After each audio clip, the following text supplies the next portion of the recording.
The doctor in the clinic was Zephyr, my ex. I was listening to a voice message from a recent flirtation, planning my outfit for our date that night. Then, through the thin partition, I saw his sharply defined profile in a white coat, patiently explaining something to a patient. Had I known he was my doctor, I'd have worn my killer stilettos and power suit, not these sweatpants and sneakers. I looked defeatable. This couldn't stand. He dumped me, leaving a blemish on my otherwise flawless reign as queen of the dating scene. I couldn't let him have the upper hand again. I glanced around the crowded waiting room. Surely I could slip out unnoticed. Just as I rose, the nurse called, "Number 69, Indigo." The timing was impeccable. I turned, locking eyes with Zephyr. He was even more handsome than I remembered. Strong brows, a chiseled jaw, a straight nose, he exuded a captivating, almost austere allure. One brow arched. He gestured to the chair with his chin. "What seems to be the trouble?"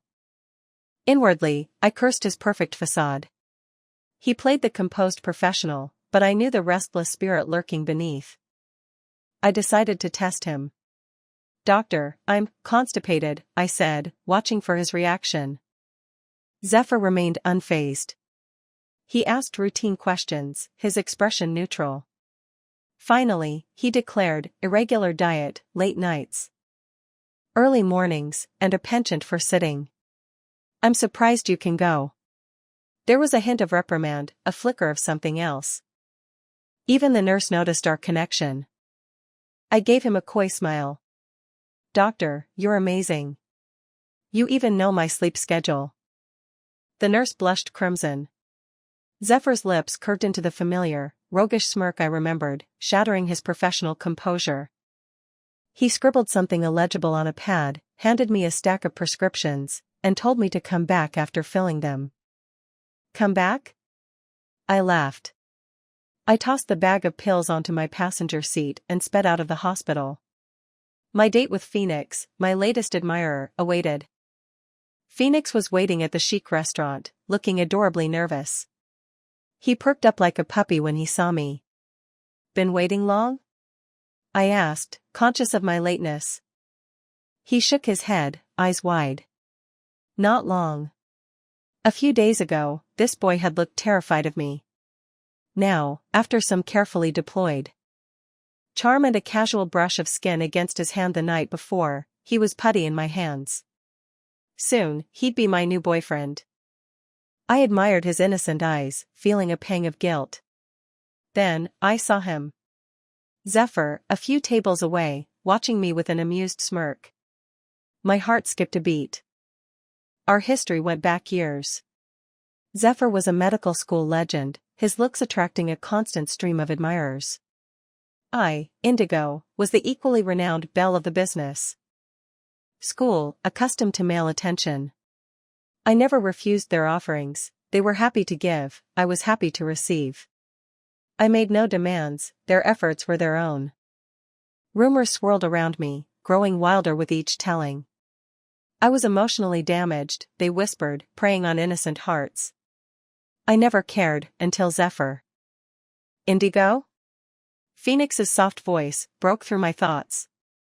"Are you all right?" I'd been zoning out.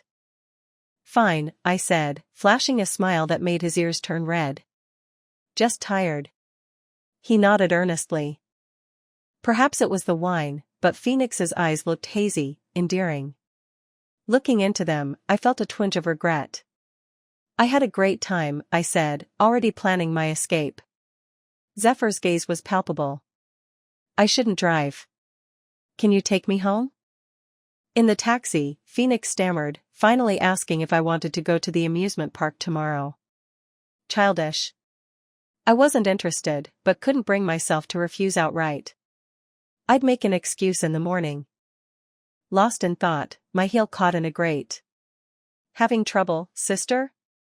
Zephyr's voice, laced with amusement, drifted from the darkness. He leaned against his car, a cigarette glowing between his fingers. "Do doctors smoke?" I retorted, struggling with my shoe. He ignored me, watching as I wrestled with the trapped heel. A little help? I finally pleaded. He strolled over, casually extinguishing his cigarette. With a sharp tug, the heel snapped. I'll buy you a new one, he said, retrieving a pair of men's boots from his trunk. They were enormous, but comfortable. He walked me to my door, making no move to leave. He turned me, pinning me against the door. Normally, this wouldn't faze me. But his proximity, the lingering scent of smoke and alcohol, the fact that it was him, my cheeks flushed. He's just a kid, Indigo, he murmured, his voice low and close to my ear. Don't mess with him. I couldn't back down. Not him, then you? I challenged, staring at his lips. You seem to forget, Zephyr, I don't do second chances. He ignored me. Look at me. I resisted. The dim lighting, the close proximity, the tension, it was too much. He lifted my chin, silencing me with a kiss. It was familiar, gentle yet demanding. The next thing I knew, I'd unlocked the door. What happened inside was a blur. I never brought men home. But that night, with Zephyr, it was different. He'd awakened something I thought long dormant. The next morning, Phoenix called, bubbling with excitement. Seeing his name on the screen brought me crashing back to reality. I fabricated an emergency meeting and declined his invitation. I leaned against the headboard, staring into space. I'd fantasized about our reunion, picturing myself breezing past him, indifferent and unaffected. This wasn't how it was supposed to be. How had we ended up in bed? I turned to see Zephyr watching me. Thinking about someone, he murmured, his voice rough with sleep. Your little boy? I didn't bother answering. He leaned in, biting my neck, leaving a mark. I gasped. What are you doing? He was relentless, his touch possessive. He'd been a different person last night. We didn't see each other after that. He didn't contact me, and I avoided him. I lost interest in Phoenix, my replies growing curt until he finally stopped messaging. The dating game had lost its appeal. I buried myself in work, the quiet routine a welcome change. When men approached, I politely declined, a stark contrast to my former self. This piece was nice. Then, at my friend Lila's wedding, I saw him. Zephyr, impeccably dressed, stood among the groomsmen. Lila had sworn he wouldn't be there. I'd been blindsided. I'd rehearsed our encounter countless times, aiming for effortless nonchalance. But my carefully constructed composure crumbled. He barely glanced at me, acknowledging the other bridesmaids, but not me. He hadn't even registered my presence. Perhaps my discomfort was all in my head. Maybe he hadn't given that night a second thought. The thought stung. I watched him laughing with his friends, forcing myself to look away. A man approached, holding a glass of wine. Hi, he said. A beautiful bridesmaid. I pasted on my practiced smile. Hello, a charming gentleman. Movement from the groomsmen. Whistles and cheers. Zephyr's glass clinked against the man's. Hey, man, Zephyr's voice, smooth as ever. Care for a cigarette? He'd said nothing, and yet, everything. The man gave me a knowing look and followed Zephyr out. Your boyfriend? The bridesmaid next to me whispered. He's gorgeous. Was. I thought, giving a noncommittal shrug. Zephyr returned, his eyes fixed on me. The bridesmaid tactfully retreated. He smelled faintly of smoke. What have you been up to? He asked. Work, I replied. And you, doctor? Still plenty of admirers? Work, he echoed, a smirk playing on his lips. Not many admirers, but plenty of constipated patients lately. I couldn't compete with his sarcasm. I turned to leave. A commotion on stage. A bouquet of flowers arced through the air, landing in my arms. A spotlight illuminated us, our shadows stretching across the floor. Lila and the others were grinning. The photographer's camera focused on us, our images projected onto a large screen. Me, in my bridesmaid dress, holding the bouquet. Zephyr, beside me, looking at me. Cheers erupted. Zephyr looked up at the camera. Through the lens, our eyes met. The wedding photos flooded social media. Alongside congratulations for the happy couple, were pictures of Zephyr and me. The image was perfect, me gazing into the distance, him looking at me with an intensity that made my stomach flip. Friends urged reconciliation. You're perfect together. He still loves you. I didn't know how to respond. They didn't know the pain. When we broke up, accusations flew. They said I was a homewrecker, kept by a wealthy married man. Pictures of me unloading luggage from a luxury car, a middle-aged man hugging me goodbye, circulated online. He was my uncle. The phone calls, the messages. Vicious, cruel. I huddled in my dorm room, wondering when the world had become so unkind. Zephyr called. I expected comfort, reassurance, belief. Instead, he broke up with me. It was a pain I'd never known. He, of all people, had abandoned me. I moved out the next day, fleeing abroad soon after. I'd been foolish, placing too much importance on love. It took me years to recover. And now? A wedding, a few photos, and I was supposed to forget. When had I become so disposable? I'd offered my vulnerability to Zephyr once. Never again. I'd told many friends this. Zephyr must have heard. Yet, he persisted, appearing everywhere I went. The cafe downstairs from my office. The corner store, the mall, even the car wash. Just like when I'd pursued him. He'd smile, offer a casual greeting, then vanish. I didn't believe in coincidence. One lunchtime, I saw him again, sitting across from me. I called him. What do you want? He answered, meeting my gaze. To see you, he said into the phone. Don't play games, Zephyr, I snapped. I don't want to see you. But I want to see you. He rose, leaving the cafe. And now I have. Goodbye. That night, he waited outside my apartment. I ignored him, watching from my window as he leaned against his car, smoking. It was like years ago, him waiting outside my dorm. One evening, I returned home to find my power out. Zephyr appeared. Problem? He asked. No power, I said. He checked the meter, suggesting I call maintenance. It'll have to wait until tomorrow, he said. Want some company? I didn't answer. He took it as a yes and let himself in. We barely spoke. I found 2 candles. The flickering light softened his features. My heart raced. I avoided his gaze. Go to sleep, he said, his voice gentle in the candlelight. That's the guest room, I mumbled, retreating and locking the door. I could hear him chuckle. I buried my face in the pillow. Letting him in had been a mistake. He was gone when I woke, leaving behind a warm breakfast and a soy latte. I was lactose intolerant. Looking at the latte, a warmth spread through me. The electrician confirmed it, the power outage had been deliberately caused. Zephyr. His methods were unconventional, but effective.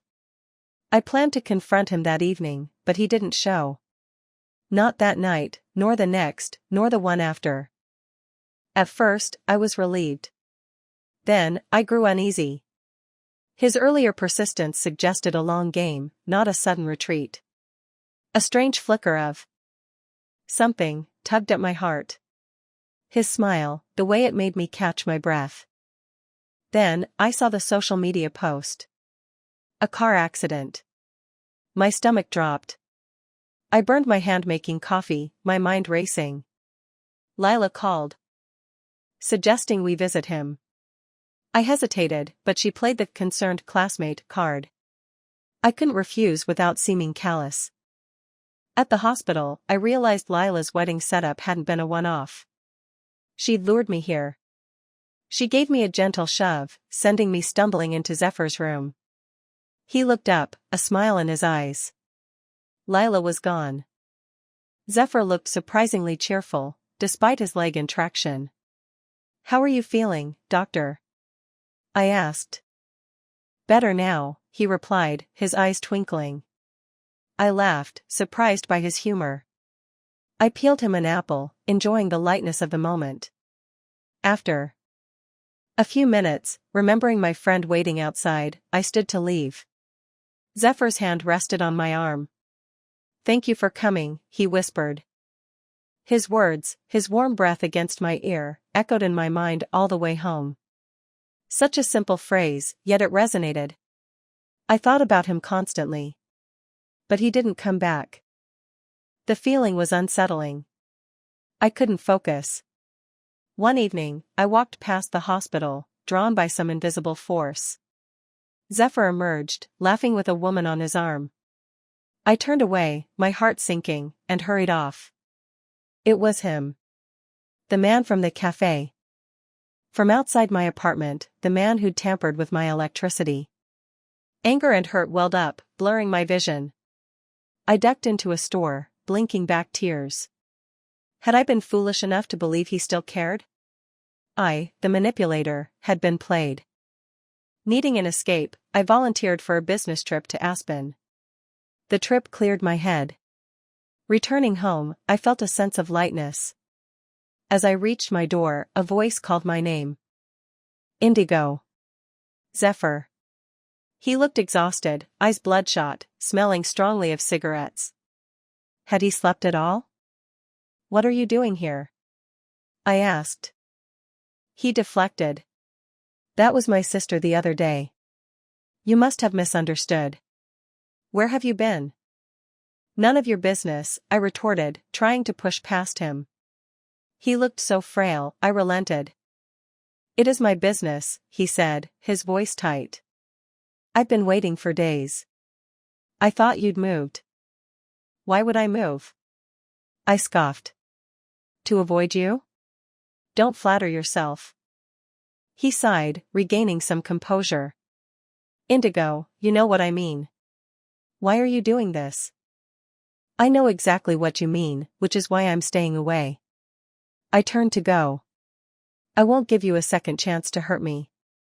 Sister or not, it doesn't matter." He grabbed my arm, his grip surprisingly strong. He looked devastated. "You can't do this, Indigo. You never give me a chance to explain. You just block me out. It's not fair." "Fair?" Tears welled up. When everyone was condemning me, that didn't feel fair either. "I thought you, at least, would believe in me." I wiped my eyes. "But you didn't." He released me. I walked inside.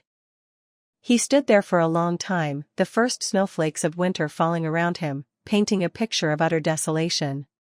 Had I been too harsh? Lila called, defending him. When my parents wanted me to study abroad, I'd resisted. My father had asked Zephyr to persuade me. Zephyr knew it was the best thing for me, but also knew my stubbornness. He'd spent that night on his balcony, smoking, making the agonizing decision to break up with me, to push me away for my own good. That same day, the accusation surfaced. His call, meant to free me, had shattered me. He'd learned the truth later, waiting outside my dorm for days. Just like he'd been waiting outside my apartment. This time, he'd found me, but the misunderstanding remained. I hung up, feeling drained. He was gone. The snow had erased any trace of him. Learning the truth left me reeling. There had been a misunderstanding. But I'd been hurt. I let you go for your own good. The memory of that phone call, the despair. Lila insisted we were meant to be. And I had to admit, the spark remained. His actions proved his feelings. I decided to give us another chance. To reconcile with the past. I made an appointment with him, planning my words carefully. I waited outside his office until the last patient left. He emerged, dressed in a suit. I stood to greet him, but a beautiful woman rushed past me, throwing her arms around him. "I've been waiting forever," she exclaimed. The hallway was empty. I stood there, frozen. Zephyr's hand, reaching for her hair, stopped midair as he saw me. "Indigo? What are you doing here?" Something snapped. "Hello, doctor. Lots of sisters, picking you up from work again." The woman blinked, pulling down her mask. "I'm not his sister. I'm his fiancée." "Oh. Well, nice to meet you. Goodbye." I turned and fled. I made it to my car in the parking garage, the cool air a relief against my flushed skin. As I opened the door, a hand slammed it shut. Zephyr, breathless, stood behind me. He'd taken the stairs. "Indigo, let me explain," he gasped. "No need, doctor. Your fiancée said it all." "She's not. We went on a few dates. We get along, so." "So you decided to give it a try?" I asked, my voice eerily calm. "It was just pressure from family. I didn't want to be rude. But I didn't commit to anything. Indigo, we broke up because of a misunderstanding. You know that now. Are you going to let another one ruin us again?" "Zephyr. You decided breaking up and sending me away was best for me. But for me, nothing was more important than us. That was the first time you gave up on me. I rejected you, and you moved on. You did nothing wrong. But this," I gestured towards the hospital, "feels like a more final rejection." He looked speechless, his face pale. I laughed, a strange, hollow sound. "It's okay, doctor. You don't like me as much as you think you do. And I don't like you as much as I thought I did. I'll be going now." I rolled down the window. "She's lovely, by the way. You seem well suited." "Indigo, you came here today, were you hoping to reconcile?" He leaned closer, his eyes bloodshot. I decided to let him go. I smiled. "I just came to tell you that the past is the past. But there is one undeniable connection between us." His eyes lit up with hope. "Doctor-patient confidentiality. My constipation is acting up again." I drove off, feeling surprisingly light. The pang I'd felt at the hospital had been more annoyance than heartbreak. Annoyance with myself. Some things aren't meant to be. And he wasn't the man I'd built him up to be. Weeks later, amidst the holiday rush, I bumped into Phoenix at the grocery store. His hair was shorter, his demeanor different. "How are you?" he asked, a genuine smile on his face. Life was good. A successful project had earned me a down payment on a condo. My design work was gaining recognition. I nodded. "And you?" He shrugged. "Same old." The conversation stalled. He didn't leave. "Something else?" I asked. He grabbed my cart. "Let me help you with that." He feigned confidence, but his ears turned red as our eyes met. He hadn't moved on. As we left the store, Phoenix trailing behind with my groceries, I prepared to let him down gently. Then, I saw Zephyr. Alone, in a black coat, looking thinner, his features sharper. He ignored Phoenix, his eyes fixed on me. "Fancy meeting you here, doctor," I said brightly. "Indigo, can I talk to you? Alone?" Phoenix hesitated, about to leave his bags, but I stopped him. "Say it here. There's no difference between you and Phoenix to me." Zephyr frowned but pulled out a photo. "This is the woman from the other day.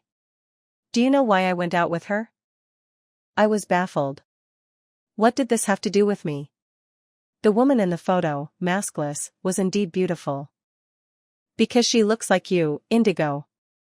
The eyes, the nose." A chill ran down my spine, despite the winter sun.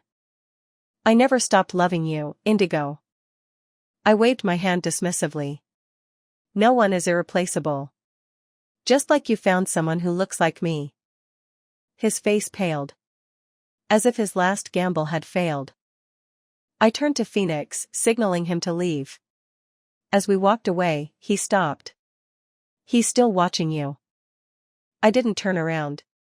Phoenix, I said, smiling, that's what I wanted to tell you. What? No one is irreplaceable. His expression shifted, understanding dawning. I declined his offer to carry my groceries, feeling lighter than I had in months. As I started my car, planning a celebratory hot pot dinner, my phone buzzed. A message from Phoenix. You'll find you're irreplaceable. I'm sure of it. He was a good kid. Suddenly, a figure appeared in front of my car. I slammed on the brakes. Before I could speak, a deep voice interrupted. You have a flat tire. The voice was nice. The man, tall and handsome, even more so. Wait a minute. If he wasn't a con artist, could he be my irreplaceable? The end.